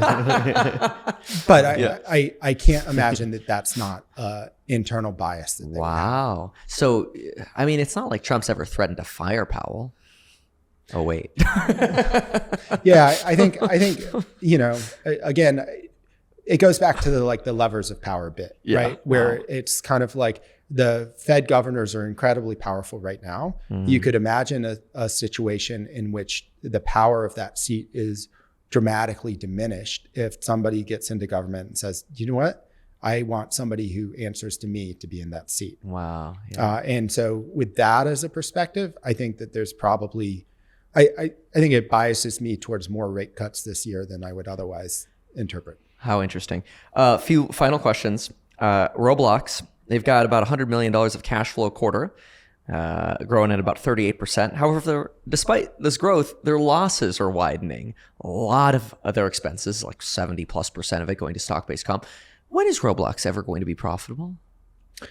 Well, this is the way we think about the consumer space broadly, which is that there are going to be probably a handful of entertainment platforms in which people spend a majority of their time, right? And these platforms are going to be incredibly powerful and compelling. And the platforms that enable kind of like the creation of interactive experiences and content are going to command a ton of attention. And so if you think about where Roblox stock-based comp is going, it's going to people that are trying to create these experiences and create the platform. Okay. Right? So if the cost of creating the experiences and compelling experiences collapses, as in you can have users generating those kinds of experience and still compel their users' attention, then actually you get great, essentially, leverage against the model where where you want to be is as big a user footprint as possible with as dynamic a platform as possible that then can have all kinds of things built on top of it. And Roblox is a candidate for that. And so, there's like them, and then there's like Fortnite and Epic Games. I think those are both great kind of candidate game engines for immersive experiences that'll can command a ton of consumer attention. And then from a like consumers generally will pay either implicitly through ads or explicitly through like virtual items or wagering or whatever, or buying commerce items for the time they spend on those platforms. And so kind of this is the early days of that story. This is not like the late kind of like extraction of value portion. Oh, so you're still very early on the S curve in your expectations for Roblox. Sure. Are you in Roblox right now? My children. Okay, right. Well, your children are going to grow up and have spending power, and it's kind of like the diversity of experiences that are available there are going to expand. And it's in some ways it's like it's similar to the social network story, just on a different kind of like interaction layer. Is the is the Apple Pro Vision going to be the next iPad moment for Apple? No, it's too expensive, and I haven't used it yet, so I'll say that. There's a fire truck going by, and I'm really curious to see how the vision tracking feels. Like I think that's like a unique user interface paradigm, but $3,500 for a device is way out of range to attract enough users to like spin up a developer ecosystem. And generally, I think with new user interface paradigms, actually the software that's going to work is going to be the software that's developed specifically for that. It's not going to be, I'm taking iPad apps and like porting it into that experience. Right. So it's hard for me to imagine like our analysts are going to shift from like looking at a screen to like wearing this thing and trying to multitask against virtual screens because of like weight discomfort, because of like lack of resolution, because it's kind of like the user interface will be bulky.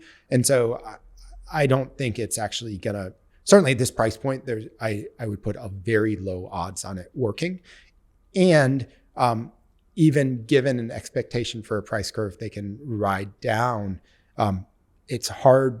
It really has to be the primary compute device to make economic sense. And it's hard for me to see it sitting there. Like I have much more faith in kind of like Meta's Ray-Bans as being something that people would wear and kind of like use as a way to interact with the world. Or like the Rabbit device that just came out at CES, that's like a consumer device that's purpose built for all the interaction that becomes available to you when you use AI to interact. Like, I think that's like a more interesting or likely pathway that things develop. I don't know if that device specifically is going to work, but the design is great and it only cost $200. And so they sold, I think it was something like 10,000 of them on the first day. Right. And they sold 10,000 because people are like, well, $200 for a really well-designed device that might offer me utility. Right. That seems like a reasonable bet. It's like a Kickstarter project, but will actually deliver you the product, you know, and in the history of compute, like when you have a massive change in your user interface, that's what leads to platform transitions. So, you know, going from the keyboard to the mouse, that's what displaced IBM and led us to Windows. Going from the mouse to the multi-touch screen led us from like Windows to Apple. Well, now we're clearly in a different user interface paradigm. I can talk to a computer and it can respond, you know, and you know, maybe I can gesture and stuff like, so that people are figuring out exactly how to use it. But it suggests to me that at the very least, like the way in which software and compute hardware is designed and works is going to change. And typically the person who dominated the last platform in user interface has so much legacy user interface design and training for their users that they struggle to make that transition. So you think Apple might be left behind? It's possible. So the counter argument would be, listen, they have like their constellation of devices. They're just going to do like voice interface through their AirPods and they're fine.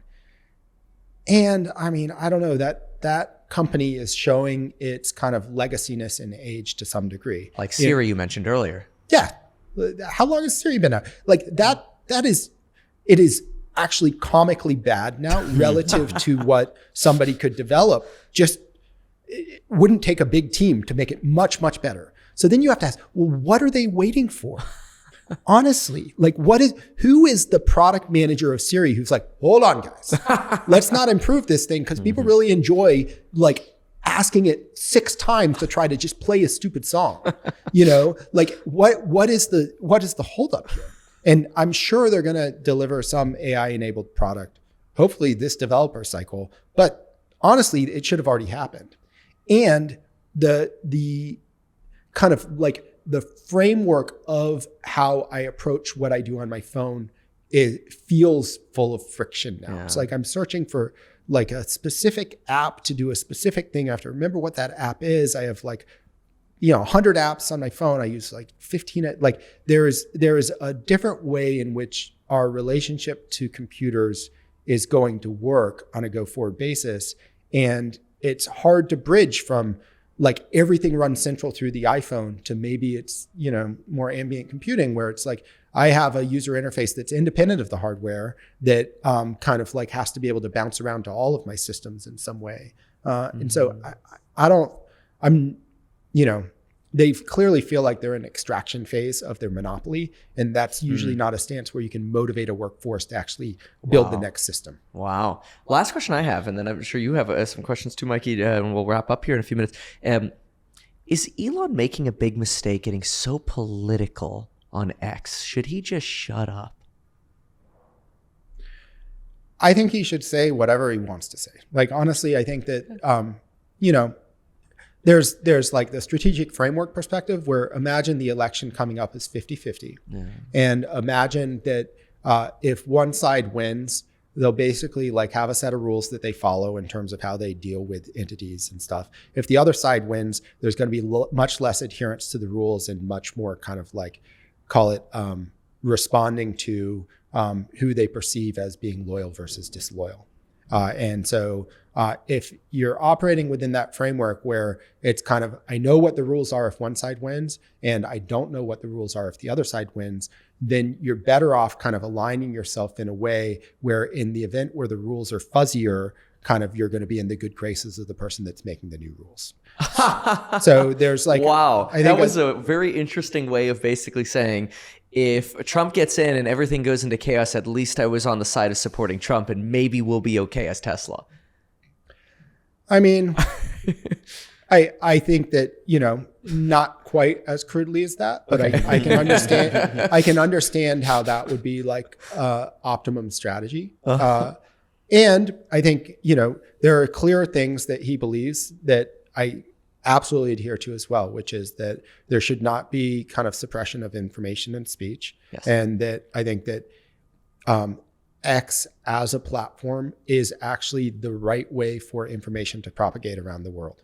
Okay. And I think that it's an incredibly powerful kind of like way by which kind of all the information that's out there down to the raw material and the synthesized material can be like, collated and raised. And I think that he is, both demonstrating that and kind of using the platform to its maximum benefit for him. That's a great answer. Mikey, what do you got? All right, I got a few. We'll go fast in, respect to your time. I guess I'll kind of work backwards. So one of the last things we talked about was that rabbit that just came out. I think it's called the R1. Yeah. I've already heard that referred to as the iPad moment for AI. And I think you can take that to mean a few different things. But one of the things that stood out to me is with the iPad, it was a device that nobody thought they needed until it came out and then everyone was like, oh, I actually need that. So do you think there's some merit to that? Or do you think they're making a mistake by making it a standalone device and it should be something that's in your iPhone or Android instead? Well, I think that you should understand it within the perspective both of corporate strategy and of kind of like the previous thing I was talking about, where like the user interface, I think, has to change if you can interact with these things in kind of a voice first way. So from a corporate strategy perspective, imagine that they were, instead of releasing a hardware device to try to launch an app on Apple. Okay, one, they're subject to the Apple tax. So any commercial transaction that they develop through that, they have to pay 30% back to Apple. And for what? It's for Apple's distribution.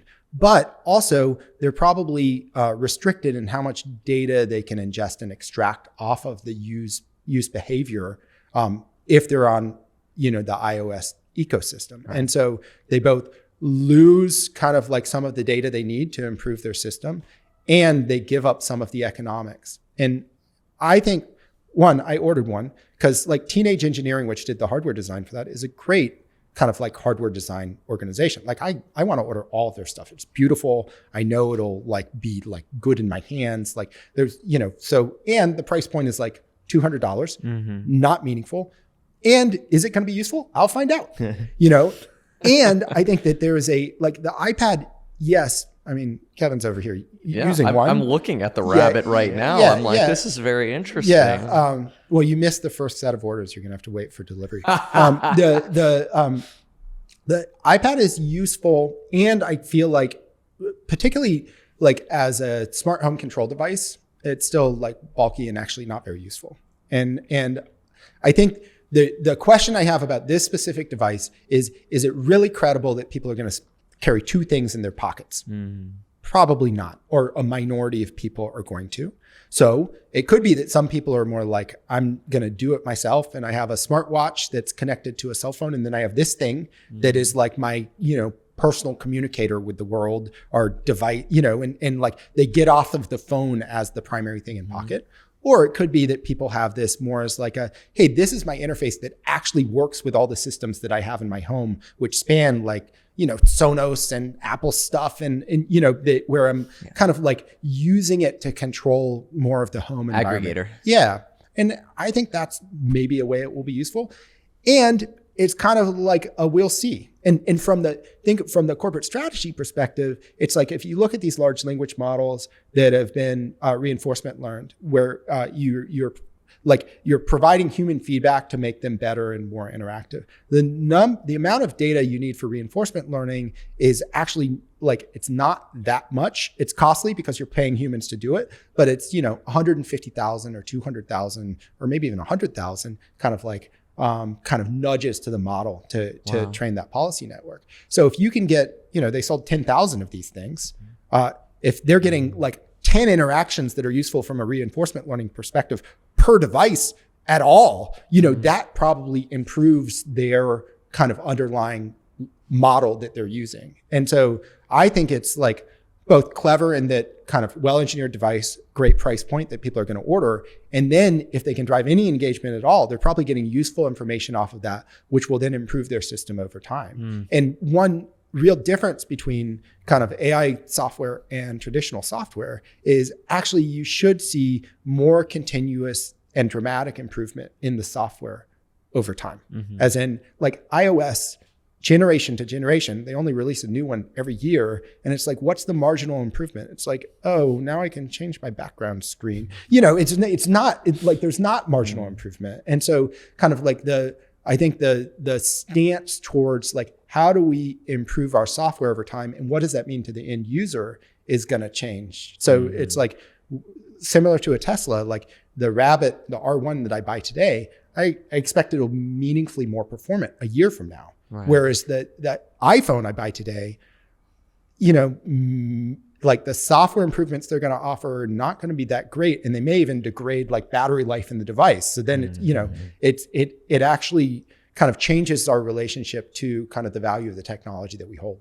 When we talk about the growth of AI, you were talking about Moore's law earlier. Do you see it linear in that same fashion, or do you think it's more of an S curve? And if it's an S curve, where are we on that curve? Well, I mean, Moore's law is not, you mean it compounds at a consistent rate. And so I think one, as I described, it's kind of like there are so many different improvement vectors right now in AI that it's probably, the cost decline is, we've clearly we'd say it's declining at 3x per year, but clearly it's improving faster than that on a cost basis. And I think right now it's semi-chaotic, and there's so much optimization happening that depending on how you measure cost declines, you can get really meaningful performance, like kind of performance discontinuous breakthroughs. And we're in the very early stages of that. And I think that then you will have a consolidation into a more both measurable and kind of forecastable set of cost declines, but we're not there yet. But this is all caveated with like, even the fundamental architecture is still in improvement mode. There was just a paper out that was demonstrating that the transformer-based large language models are not Turing complete, meaning you can't give it any arbitrary operation and have it like compute and output. And so one way to think about that is the large language models, right now, as they're currently designed, it's almost like a calculator, right? Like a calculator is a really useful thing, right? It's a really useful thing, but I can't give it an iteration loop that then kind of like computes any arbitrary thing I want. There's like a limited set of operations it can do. And the paper was demonstrating actually if you combine two transformers in a model in a clever way, you can make a Turing complete AI model.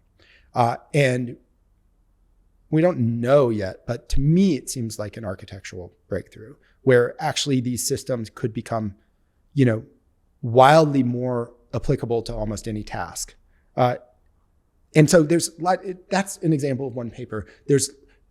We're so early in figuring out what the existing systems we have can do, what the next system is going to look like, even just improving the existing systems we have by throwing more data at them, that it's like to say, it's almost like we're at the beginning stages of multiple S-curves that are compounding on top of each other. And so it's like I think you're more likely to see rate improvements that kind of like are wildly volatile and then these huge step changes in capability than you are to say, oh, okay, so now it's this good and then next year it's going to be that good. I think we're like in early realization stage. I wish we had all day with you. I want to talk about Roblox, about Cybertruck, but I'll ask one more question. I've heard a rumor that everyone in LA is selling their Teslas and buying Rivians. How accurate is this? I mean, I think people in LA love their cars. I don't know of anybody that's selling a Tesla. I have seen a lot of Rivians driving around. I know someone who drives a Rivian, loves it. I think that there's actually a characteristic in California where it's like California tends to adopt early automotive technology earlier. Like the Prius penetrated 10% of California prior to then it penetrating basically 10% of the country. And I think it's accurate that like most everyone in LA, their next vehicle purchase they're looking at is electric. I think on a dollar per dollar basis, Tesla's the best value. And so people tend to go with that. What about BYD? Well, it's not available here. Yeah. I mean, conceptually, they'll be manufacturing through Mexico or something and bringing their cars into the U.S. at some point. But and I think like the marginal high ticket price buyer might be buying a Rivian in L.A. Like the person that like doesn't buy cars, they like lease cars and they're flipping them every 3 years. And listen, Rivian's products like look great. They're amazing. I think, a company that may end up having to license Tesla's self-driving technology, Rivian's like a fairly good candidate for that. And scaling production is massively difficult. Like, I think that, real credit to them for the products. I think when I've ridden them, they're amazing. I don't know that anybody's like actively selling a Tesla, more like they're rolling off their lease and like, I'm getting the next, cool thing. Okay. Yeah. But BYD is not going to beat up Tesla. The competition for Tesla is not EV manufacturers. It's traditional internal combustion. And we're like so early still in kind of like crossing those cost thresholds. And then you layer on top of it kind of like even look at the newest Model 3 and compare it like spec for spec versus like a BMW 3 Series, right? It's like less expensive, has like, a screen in the back. Like it basically now has better interior finishing than it did prior. And on a total cost of ownership, it's an amazing deal and it's safer and you get like software improvements over time.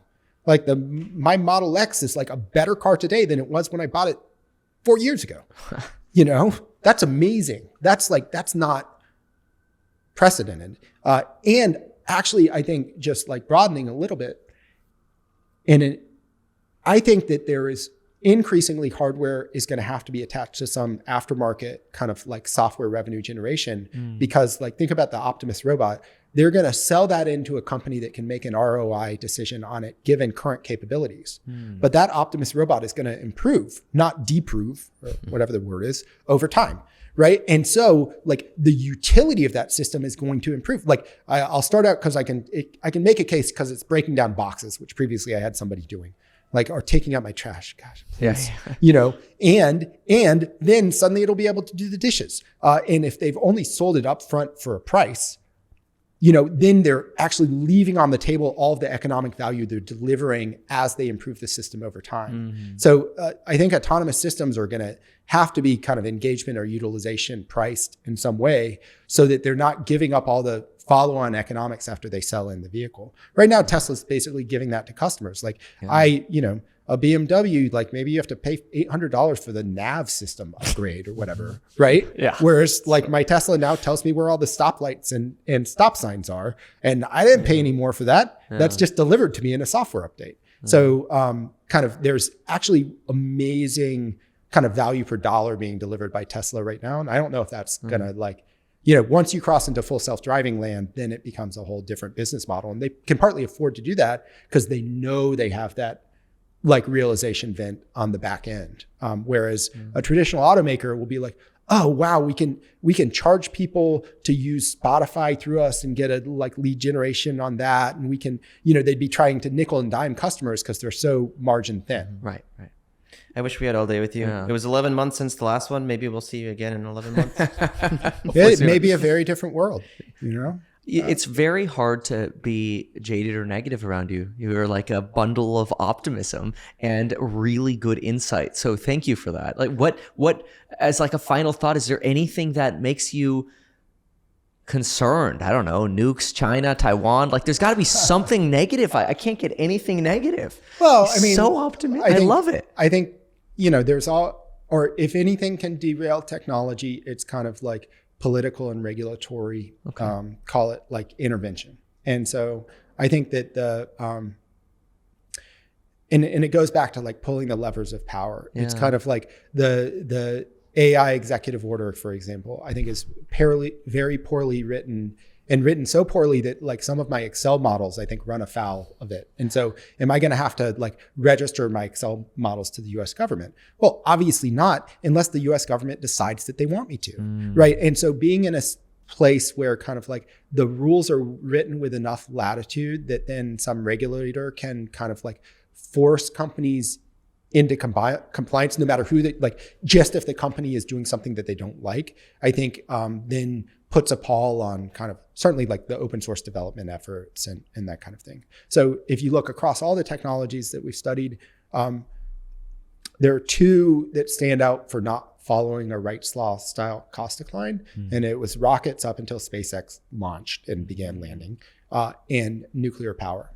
And nuclear power was following Wright's Law pretty cleanly until the 70s, and kind of the protest movement around nuclear power imposed, really aggressive, basically regulatory friction on being able to build the plants, including you would get 6 years in, and then you'd have a 2-year delay because you had to pass an operating review that didn't even exist when you started, right? And so really that time to build, it made nuclear more and more expensive over time until people gave up. And so the real seed of that kind of political concern about nuclear power was not nuclear power itself, but nuclear proliferation and nuclear weapons, which are an existential risk to humanity. Yeah. And what's, I think, ironic and troubling about that is it's basically the regulatory angst that was inspired clipped off all of the potential benefits of nuclear without reducing any of the risk in a material way. We still crossed a number of major coin flip type thresholds where things could have gone catastrophically wrong for humanity because of nuclear weapons. So the often I think the political energy around concern of the impact of these things actually gets kind of thrust in a way that just reduces the utility to the average person while still exposing them to all the risks. There's no question that AI models are going to be used for disinformation campaigns, used to generate all kinds of, there are lots of risk vectors for individuals and organizations that are going to spin off of this. Yeah. Unless there's some kind of suppression of momentum, they are going to be on net massively beneficial for humanity. I would be a lot more confident in that if people were freely able to develop them, as opposed to basically you're restricting the development efforts of the good faith actors while doing nothing to suppress the development efforts of the bad faith actors, which is the likely result of most of the regulatory stuff that I've seen. And so it's like, is a sovereign, is like China gonna like slow down because there's a US executive order on AI? No. Or the CIA, are they gonna slow down because there's a US executive order on? No, they get an exclusion. So who's going to slow down? It's like the open source efforts where we can see what the systems are actually capable of. It's, potentially it like gives OpenAI and Anthropic like basically a regulatory leeway to like suppress competition. So it means there's probably fewer commercial developers of the models. So that kind of thing, I think, extend that analogy across all of the technologies that we deal in. I think that there is political risk. And for the crypto asset ecosystem, like I think they really tried to kill the innovation. Yeah. Like I think there was a real concern about the impact of it and an attempt to suppress and prevent kind of innovation from occurring. And the net result of that is a lot of good faith people lost money because they, understood the potential of the technology, and then they had counterparty risk that they couldn't really assess because the government was like preventing kind of like legitimate counterparties from coming to the table. Wow. Darn government. Brett, thank you so much for your time. My pleasure. Thanks for having me. Did we miss anything? I don't think we missed anything. Well, we missed a lot, but we don't have enough time in the day. Fair. Yeah. To be continued then. Thank you so much. How can folks follow your firm and learn more about you? I know you're on Twitter. Yes. ARK-invest.com is where kind of all of our research lives. Follow me at Winton ARK on Twitter. And, you should follow all of our analysts. They're all, everything that I say is, based on the great research that they do and that we do together. And so, I think that you asked how I can be so optimistic. I'm optimistic because like we actually do the work to dimension and forecast the impact of these technologies. Mm-hmm. And I think by tying ourselves to the reality of like the numbers of what these things are going to do, it helps to solidify certainly my understanding of potential impact on the world and potential impact on markets. And so from a very high level perspective, we think that these technologies are going to compound over the course of the decade at a 40% rate, the value of the technology. So we think that 2/3 of equity market cap, layering in crypto assets into that, is going to be disruptive technology tied in a profound way over the course of the decade, up from, it's in the mid-teens percent today. And so from a kind of like, how do I think about asset allocation or time allocation? It's like you are better off putting your time, resources, and energy into understanding, using, and investing in this stuff than almost anything else that you can do right now. And so from like a young talent perspective, like what do you do? It's like figure out how to like build, invest, or get involved with this. From a capital markets perspective, figure out how to, carve out a reasonable allocation of your savings into disruptive innovation, because this is, the actual innovation cycle is accelerating now. It's not slowing down. And the capital markets are still kind of treating it like, it's trash. We've had a great year, but like, look at kind of the way in which Tesla is underwritten. It's underwritten as an automotive company. Yep. That's not actually the present value of the company in our view at all. And so there's still, there's plenty that people both don't understand or refuse to discount because it's over 7 years as opposed to over 1. Mm-hmm. And to get long-term wealthy, you have to have a long-term point of view. Wow, what a line. That's amazing. Thank you. Thank you so much. Even though I'm a licensed financial advisor, licensed real estate broker, and becoming a stockbroker, this video is neither personalized financial nor real estate advice for you. It is not tax, legal, or otherwise personalized advice tailored to you. This video provides generalized perspective, information, and commentary. Any third-party content I show should not be deemed endorsed by me. This video is not and shall never be deemed reasonably sufficient information for the purposes of evaluating a security or investment decision. Any links or promoted products are either paid affiliations or products or services we may benefit from. I also also personally operate an actively managed ETF and hold long positions in various securities mentioned, including potential short positions. However, I have no relationship to any issuers, nor am I presently acting as a market maker.